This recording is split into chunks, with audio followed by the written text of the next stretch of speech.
Kalau kita bicara mengenai witchcraft, yang benar-benar witchcraft, banyak sekali anggapan bahwa witches atau witch itu menyembah the devil.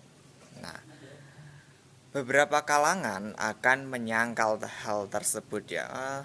Witches tidak menyembah the devil. We don't worship the devil.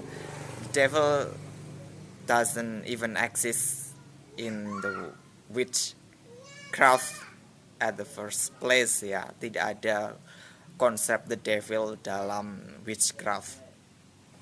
Tapi beberapa kelompok akan ya membenarkan ya the devil memang ada di dalam witchcraft, tapi mereka memiliki pandangan yang lain. Nah, di dalam witchcraft sendiri konsep the devil itu sebenarnya ada jauh sebelum ada pengaruh kekristenan ya. Pandangan the devil itu kan negatif jika kita melihatnya dari sudut pandang kekristenan. The devil dalam witchcraft itu konsep yang sama sekali berbeda dengan the devil yang ada di dalam kekristenan atau di dalam agama Abrahamik, Islam, Yahudi, Kristen ya. Di dalam agama Abrahamik, the devil dianggap sebagai sosok yang menjadi momok, yang menjadi alasan kenapa manusia jatuh dalam dosa dan kehilangan rahmat Tuhan. Lalu, seperti apa the devil di dalam witchcraft itu? Sebenarnya, di dalam witchcraft, the devil itu tidak ada kaitannya dengan konsep kejahatan, tidak ada kaitannya dengan konsep dosa. Dan the devil juga tidak selalu digambarkan sebagai makhluk jahat atau iblis dalam tanda kutip sesuai dengan yang ada di penggambaran fantasi ataupun di dalam kitab-kitab Abrahamik. Dalam witchcraft, the devil adalah siang, malam, bumi, langit, kehidupan, kematian, kemudian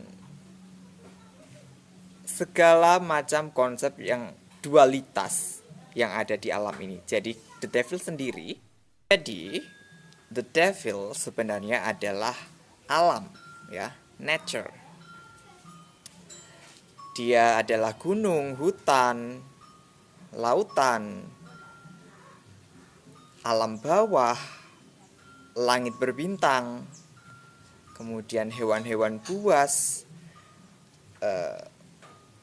aspek kesuburan, aspek kematian, dan lain sebagainya. Jadi the devil di dalam witchcraft dan the devil di dalam konsep agama Abrahamik itu sangat-sangat berbeda. Jadi kalau masyarakat awam atau praktisi yang baru memulai witchcraft mempertanyakan apakah the devil ada, jawabannya adalah the devil ada ya. The devil ada di dalam witchcraft, tapi pemahaman atau konsep mengenai the devil itu sangat berbeda. The devil yang ada di dalam witchcraft bukanlah the devil yang ada di dalam kitab-kitab agama Abrahamik. Itu perlu diketahui ya. Dan keberadaan the devil sendiri di dalam witchcraft itu seharusnya tidak perlu disangkal, karena memang the devil ini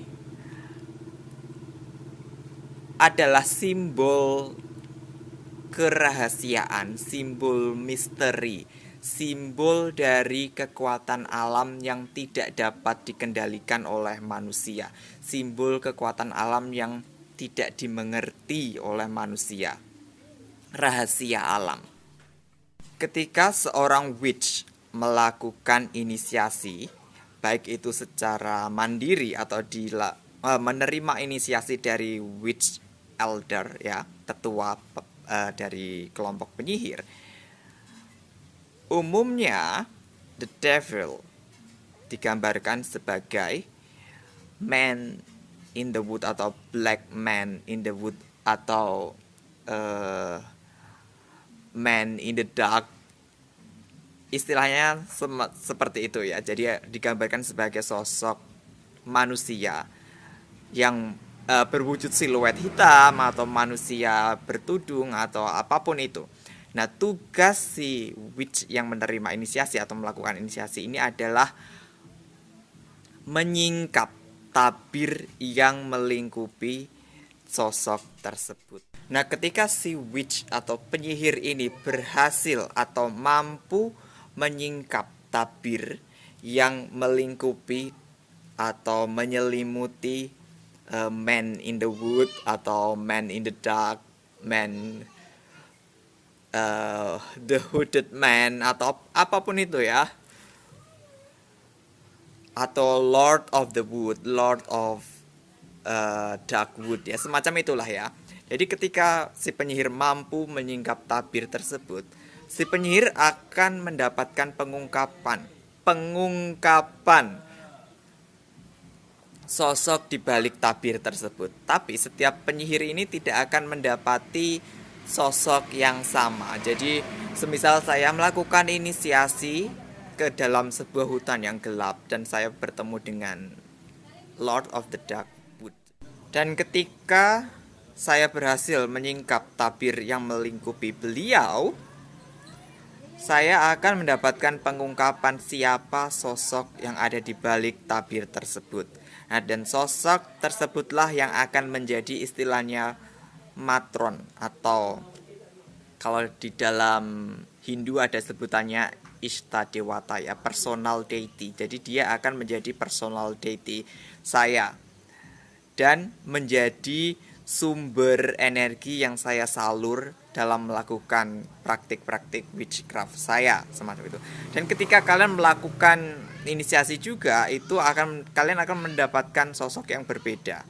Jadi tidak bisa sama. Tapi ini konteksnya jika kalian melakukan mandiri ya. Tapi jika kalian melakukan secara tradisi, ada seseorang yang kalian bergabung dengan tradisi tertentu, biasanya sama. Ketika kalian bergabung dengan tradisi tertentu, tradisi witchcraft tertentu, dan kalian diinisiasi oleh high priest atau high priestess ya, atau elder semacam itu ya. Jadi sosok di balik man in the wood itu biasanya adalah sosok yang sama. Istilahnya Tuhan dalam suatu tradisi tersebut ya. Kalian akan mendapatkan sosok yang sama. Nah, sosok tersebut wujudnya, namanya itu, baik kalau kalian melakukan inisiasi mandiri ataupun inisiasi berdasarkan suatu tradisi atau coven tertentu, nama wujud dari sosok yang ada di balik tabir itu harus dijaga kerahasiaannya. Dan kalau tradisi malah kalian disumpah untuk tidak membocorkan. Perlu diingat ya untuk teman-teman yang ingin mempraktekkan witchcraft. Hanya karena di dalam witchcraft itu ada konsep the devil, meskipun konsepnya berbeda dengan konsep agama Abrahamik, kalian tidak harus mengikuti konsep the devil dalam witchcraft. Dan kalian tidak harus mempraktikkan apa yang menurut kalian tidak sesuai dengan hati nurani kalian, tidak sesuai dengan intuisi kalian, tidak sesuai dengan kesadaran kalian. Jadi tidak ada paksaan. Meskipun kalian mempraktikkan witchcraft, tapi bukan berarti kalian harus terdoktrin untuk mengikuti konsep the devil di dalam witchcraft. Jangan lakukan jika kalian tidak ingin melakukannya.